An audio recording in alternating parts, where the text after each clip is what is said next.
The news that you are pregnant is always big. It's big news to be pregnant. But we live in a world in which that big news can be good news or it can be bad. Think about Mary, right? Her pregnancy was big news to her and to Joseph, but it took some doing, it took some effort to show them both that the big news was good. Or think about Elizabeth. Elizabeth was a relative of Mary's, maybe a cousin, maybe a distant one.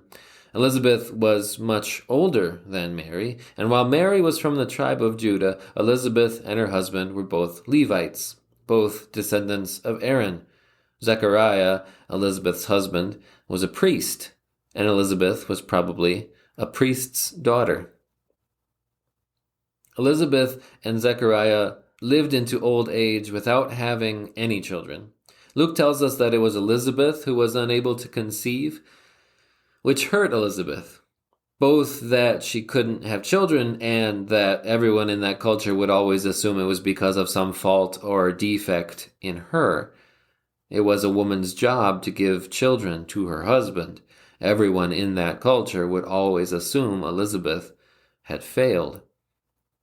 That probably never stopped hurting Elizabeth. But in their old age, she and Zechariah probably had gotten used to it. They had gotten used to being childless and had gotten used to people assuming whatever they were going to assume based upon that. It probably never stopped hurting, but the hurt probably stopped bothering them. At least stopped bothering them as much as it had when they were young, and the expectation to have children was higher. But now they were old, and there was no expectation that they have children anymore. And that's when an angel appeared to Zechariah and told him that Elizabeth would be pregnant and give birth, and that he was to name the boy John. And Zechariah questioned the unbelievably big news while he was still unsure whether the news was good or bad, and for that he was struck dumb and couldn't speak until after the baby was born. And while dumb, he went home to his wife and did whatever he had to relay the angel's message to her. And we don't know how Elizabeth took Zechariah's news, but we know that she did conceive, she did become pregnant. It was big news. So big that the angel who told Mary about her pregnancy pointed to the big news that her relative Elizabeth was pregnant as proof of the validity of his announcement that Mary would be pregnant too. And then each of them waited the 9 or 10 months until their pregnancies would end in natural, healthy childbirth. But during that wait, they visited each other at least once. And baby John left in utero to meet Mary, who had the Savior of the world in utero. And Elizabeth said to her relative, "Blessed are you among women, and blessed is the child you will bear.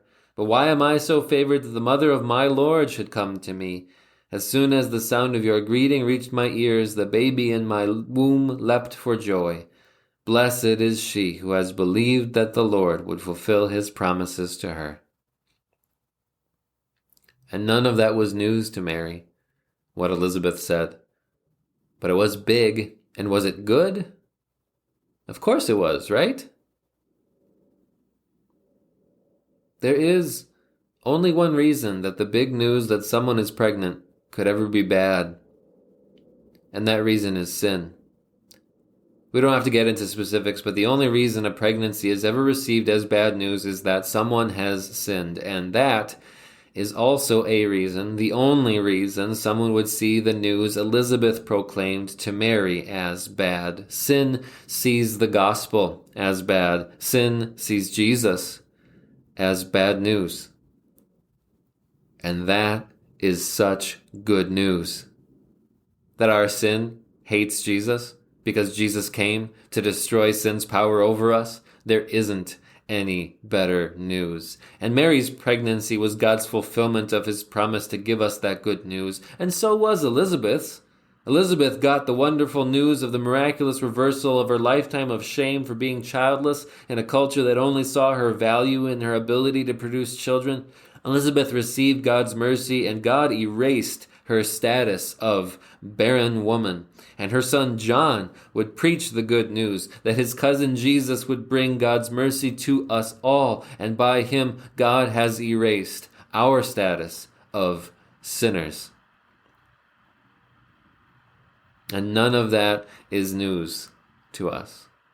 What Elizabeth said, what John would say, what Jesus would mean for us, we already knew all that because God already told us. But it's no less big, and it's no less good.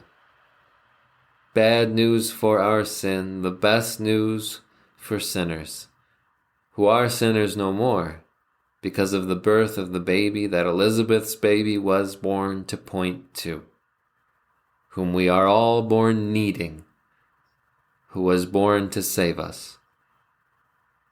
The best news is Jesus.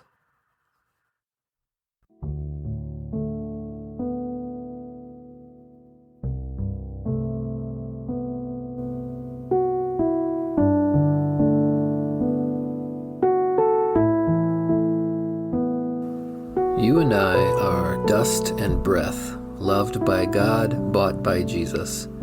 This podcast is written and produced by me, Ethan Cherney, a WELS pastor serving Our Savior Lutheran Church in Pomona, California. Get in touch on Facebook at Dust and Breath Pod, on Twitter at Dust Breath Pod, or by emailing dustandbreathpod@gmail.com.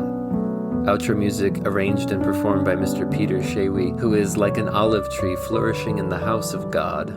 Thank you for listening. Don't forget to subscribe. And if you could leave a review in iTunes or just share an episode on social media, I'd really appreciate it. It's the only way other people can find the show. Now, go do what God made you to do. Be who God called you to be. Go see what God can do with dust and breath and faith in Jesus, his Son.